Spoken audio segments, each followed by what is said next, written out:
Bonjour à tous, nous nous retrouvons aujourd'hui pour utiliser l'application MINUSC afin de déterminer l'hydratation et la densité d'un minéral.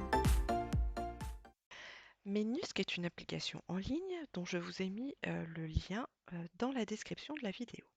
Cette application vous permet de travailler sur les différents minéraux que l'on peut rencontrer.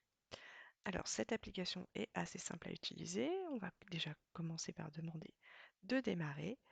Et vous allez voir apparaître un minéral qui est par défaut le minéral de quartz.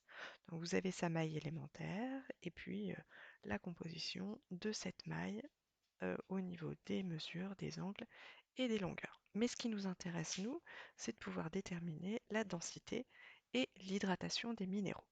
Alors on ne va pas travailler avec le quartz, on va travailler avec un autre minéral. Pour cela, on va aller dans le fichier et on va choisir l'anorthite, qui est un minéral, un plagioclase qui est présent dans les gabbros.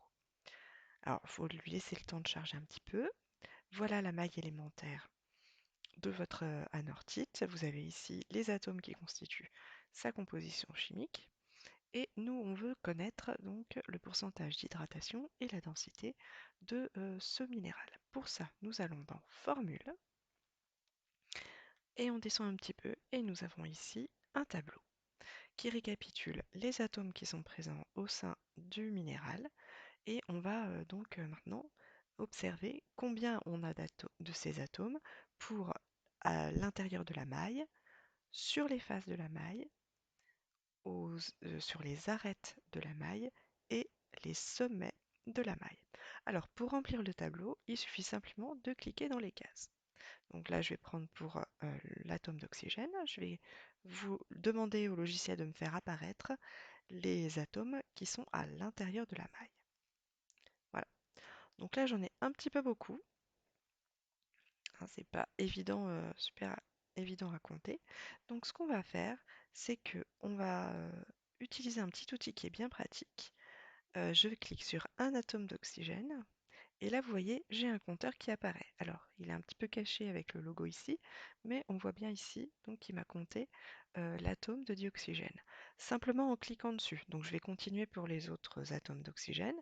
Et une fois que j'aurai tout compté, ils seront entourés d'orange et je pourrai relever simplement la valeur de mon compteur.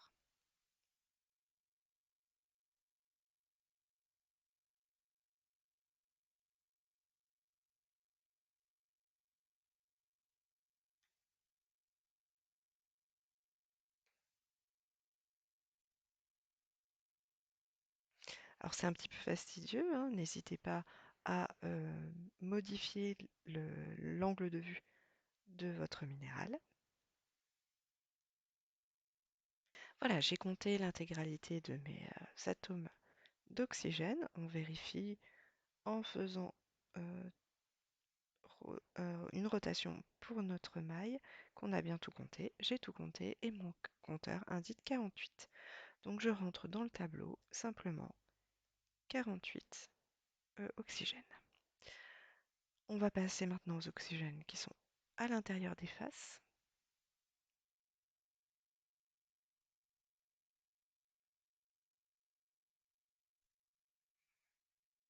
Donc même chose que tout à l'heure, j'ai utilisé le compteur et j'arrive ici à 32 atomes. Maintenant les atomes qui sont présents sur les arêtes, là je n'en ai pas, on peut mettre 0 et au sommet je n'en ai pas non plus. On passe à l'aluminium. Pas besoin du compteur cette fois-ci, hein, c'est un petit peu plus simple. Il suffit de compter à l'œil. Donc là j'ai 12 atomes d'aluminium à l'intérieur des faces. Maintenant sur les faces, j'en ai 8. Ici 0 et là 0. Le silicium maintenant, j'ai 12 atomes. À l'intérieur des faces, j'en ai 8. Sur les arêtes, je n'en ai pas. Et au sommet, je n'en ai pas. Le calcium, enfin. J'ai 6 atomes à l'intérieur de la maille.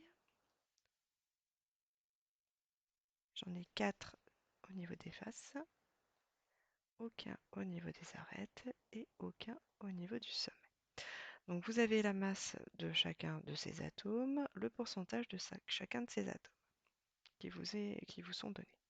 Mais si vous regardez sous le tableau, vous avez la masse volumique qui est calculée, la compacité, c'est-à-dire le volume que prend chacun pour chaque maille élémentaire les atomes à l'intérieur, et le pourcentage d'hydratation. Donc là, on a un minéral qui n'est pas hydraté, hein, puisqu'il n'a pas, il a 0% d'hydratation par rapport à sa masse. Pour la densité, ben, vous utilisez la masse volumique calculée, puisque je vous rappelle que la masse volumique, c'est équivalent à la densité sans les unités. Donc quand vous voulez calculer, déterminer l'hydratation d'une roche et sa densité, eh bien vous allez prendre tous les minéraux qui la constituent, refaire exactement ce que l'on vient de faire pour l'anorthite, et vous ferez par un jeu de proportionnalité le calcul pour déterminer la densité et le pourcentage d'hydratation de la roche. C'est à vous de jouer.